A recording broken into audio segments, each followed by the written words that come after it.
In the previous session, we saw how to deploy the model using a simple Flask application. In this session, we are going to make that a little bit better, and we are going to use endpoints, specifically SageMaker endpoints. Let me show you something here really quick. If you open SageMaker, there is a section here in SageMaker that's called Inference. You click there, and you can see there is an endpoints section here. And I have an endpoint running right now. It's called the Penguins endpoint. You can see it running here. This endpoint here is basically serving my Penguin information, right? My model. And I'm going to show you today how to do this, how to create this and run this Penguins endpoint here. You can also get to this section, to the endpoints section from within SageMaker Studio. There is a deployment section, and you click there and you see endpoints, click there, and that will bring us to Penguins endpoint.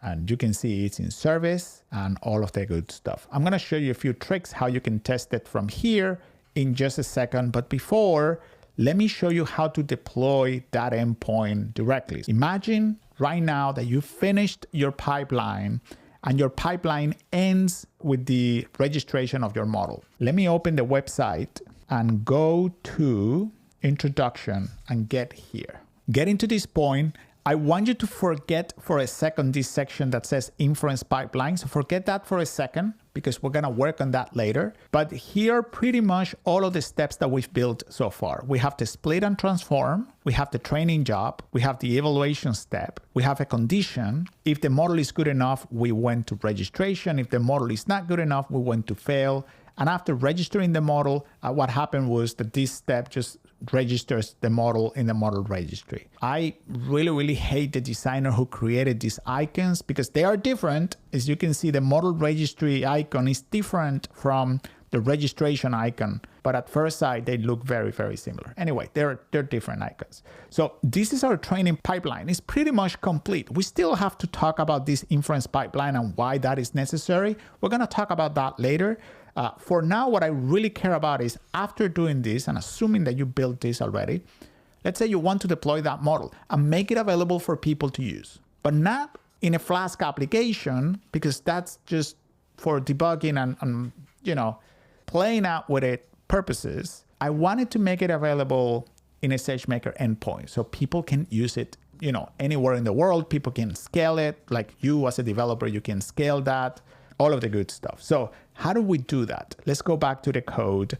And this, what you see here, this diagram is pretty much the same as the one that we had for the Flask application. The difference here is that clients are going to be sending a request to an endpoint interface. So that endpoint is going to have an interface. That endpoint interface is basically the face or the interface, the facade of a container that has our model running inside. And in our particular case, because our model is TensorFlow, that container is going to be running TensorFlow serving. So let me Google that for a second. Actually, I'm going to Google TFX. Let's make sure this comes from TensorFlow. So TFX is TensorFlow's production platform to serve and build pipelines and models and whatnot. And one of the components of this platform here is the TensorFlow serving. It's this one here. You can see it, make it a little bit bigger. Maybe I have to scroll. You can see it right here, TensorFlow serving. So if I click there, the TensorFlow, well, it's not gonna get me anything. Yeah, it's just a bunch of descriptions and whatnot. But anyway, TensorFlow serving is TensorFlow platform to deploy machine learning models. And that is how you want to deploy your models. It offers a bunch of functionality. We talked about it a little bit during our live sessions, but pretty much it allows you to have different versions of models, offload models, load new versions of the model, like hot load versions of the model. So anyone that's using the model at that point, it doesn't break for them. You can load a new version and then redirect new traffic to the new version. All of that functionality is going to become packaged inside TensorFlow serving. So SageMaker, when you deploy a model, a TensorFlow model, and when you indicate so, SageMaker is going to create a container that is going to run TensorFlow serving inside that container. If you were using PyTorch, SageMaker's container will be running Torch serve, which is the equivalent to TensorFlow serving, but for PyTorch. Okay, great. So going back here, let's see the code. It's just extremely simple. So I'm going to start by creating the name of the endpoint that I want to communicate with. And that name is going to be Penguins endpoint. It's just a string. I want to be creating an endpoint called Penguins endpoint. So then we need to create a model package. And we can do that using the ARN of our model in the model registry. If you remember from the previous session, so if I go here, I'm going to type package and I'm going to execute that line. If you remember from the previous session, we connected to the model registry using the SageMaker Boto 3 API, and we loaded the latest version of basic Penguins of that model group. So that you can find in session 10, and here is the code. So with this code that we saw in the previous session, we basically have a reference to the latest version of the model that we want to deploy. So I'm going to be deploying that model as well. Okay, cool. So let me go back here. Let me remove that line. So package is pointing to that version, right? To version 5. So I need this. I need the ID of that version. In this case, it's the model package ARN. I need that ID to create my model package. So I'm saying, okay, so create a model package using that ID, using this session, and using this role. And then I'm going to print out what the model package ARN was, which is right here is 4, but if I execute this again, it's just going to be 5 because that's the latest version that we have right now. Great. And now it's time to deploy the model. To deploy the model, notice that I have this cell right here, which I just uncommented or commented out this. I don't want this cell to run by default without you noticing that this cell is running. So that's what I disabled the cell. You're going to have to come here, comment out that line, and then execute the cell. And it's a very simple piece of code. It says, takes the model package and it calls deploy. So deploy, you're going to pass the name of the endpoint, how many instances you want of this endpoint, that we get a little bit into scaling this endpoint. If you get a ton of traffic and you want multiple instances running, you can specify a different number here and you could get all of those endpoints there serving your traffic. And what is the type of instance? And we're going to be using ML M5 X large here. That's it. You call that and it's going to take a few minutes to deploy that endpoint, about 3 to 5 minutes. So remember, SageMaker is creating an instance. So it's creating a cluster, loading up an instance, downloading a container on that instance, moving your data into that container, loading TensorFlow serving, and loading your model. So it's going to take about 5 minutes to load for the first time. And when it finishes, when that finishes, you are going to have an endpoint. So this is what you're going to see, sort of like the logs that you should see. And you're going to see these dashes sort of like coming through as time goes by. And when you get the hash band, that's it. That is deployed. Now we're going to test it. Look at how I'm going to test this. I have a payload with a bunch of lines, right? So I have 3 samples here. This is great from our model. Our model supports batch predictions. So I can send 3 samples and I'm going to get back 3 predictions, each prediction for each one of these samples. I'm passing the data here in 3 different lines, and I'm going to use the predictor class. The predictor class, I'm going to point to the endpoint. I'm going to specify what the endpoint is, and I'm going to call the predict function of the predictor class. Predictor is just a class that SageMaker SDK offers for us. So I'm going to pass the payload to this predictor, and I'm going to say, okay, so this data is in CSV format, grab the response back. It's a JSON response, so grab it back, decode it, turn it into a JSON object, and then print that response and indent it with 2 spaces so it looks pretty. Then at the end, just print the species by using the argmax out of those predictions. So here I'm displaying the raw information that the model is giving me back, because that's what the endpoint is doing. We deploy this model directly to the endpoint. So the endpoint, the response from the endpoint will be the raw information coming out of the endpoint. When you execute this, this is what you're going to get. You're going to get predictions, always going to be in this format, a TensorFlow model.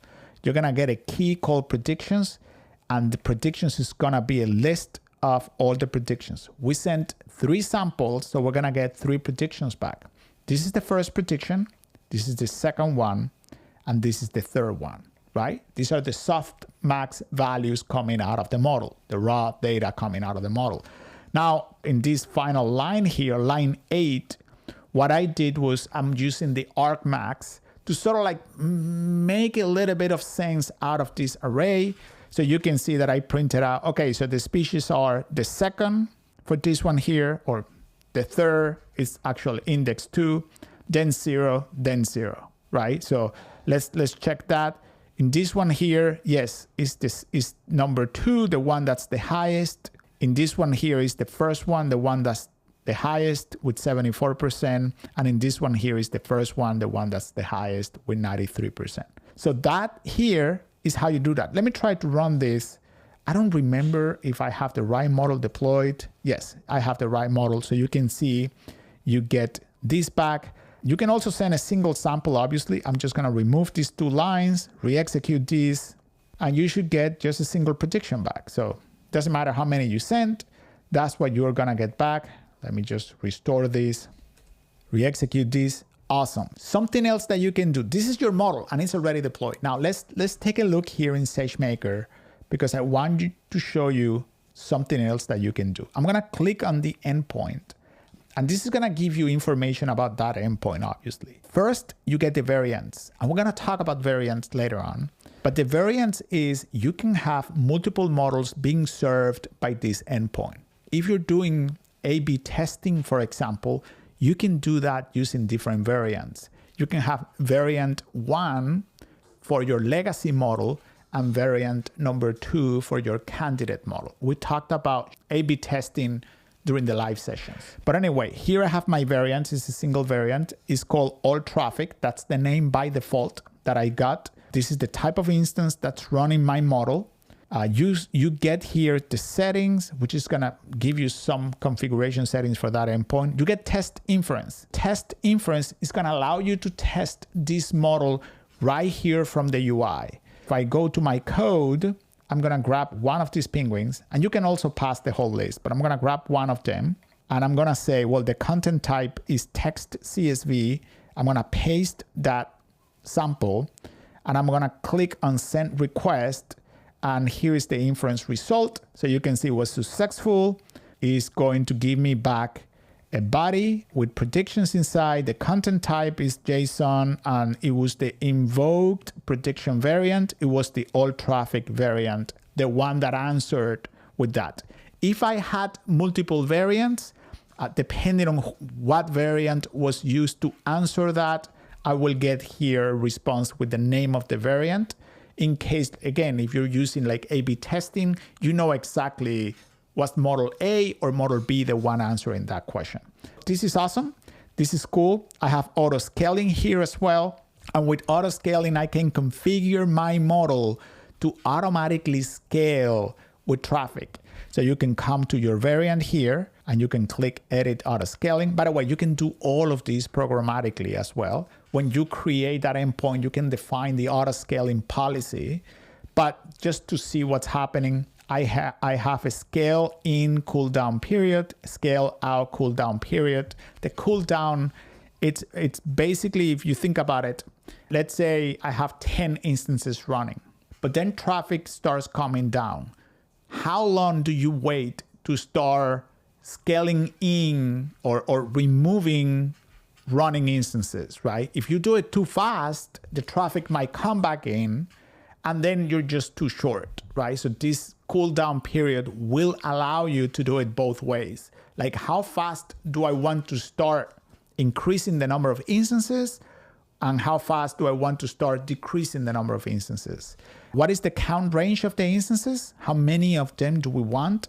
What is the target metric that I'm going to use to start scaling my endpoint? Is it CPU? I don't know if I can select here because this is, let me see. Yeah, right here in the UI, I only have CPU utilization. You can change that in code. You can use other. Apparently the UI only supports CPU utilization. So this is basically telling SageMaker, look at the CPU. And if the CPU increases over 50%, start bringing new instances to serve more traffic. Again, through coding, you can use different target metrics. I'm not going to enable this. I just wanted to show you what to do. Here is the most important thing you're going to hear today. If you have a running endpoint, you are going to consume time for that particular instance, meaning you got to be very, very careful. When you run an endpoint, make sure you kill that endpoint before you leave for the day, when you're done with it. The endpoint is not just going to disappear by itself. So I've had students before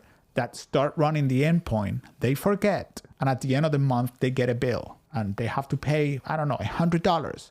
And they're like, what happened? Well, you left the endpoint running. So to help you out, that's the first reason why I have this cell disabled. So nobody can execute this cell by mistake. It's disabled by default. And I also included here at the end, where we always go to the bottom of the notebook, running the pipeline, there is a section called tearing down resources. If you go to that section, the final one is delete the endpoint. So if you have an endpoint running, you want to execute that cell, and that is going to get rid of that endpoint. Okay, so if I go back here to my endpoint, now it's gone. You can also do it through the UI. You can also come here to SageMaker Studio, and there's going to be a delete button here. You select your endpoint, you click delete, and that is going to get rid of your endpoint. Again, if you don't do that, you might incur in charges, because remember, you are consuming your free quota. And when you're done with that free quota, SageMaker is going to charge you whatever that endpoint instance cost. Is cents per hour, I think, but still, those add up. All right, so with that being said, in the next session, we are going to be deploying as part of the pipeline, and I'll see you back then.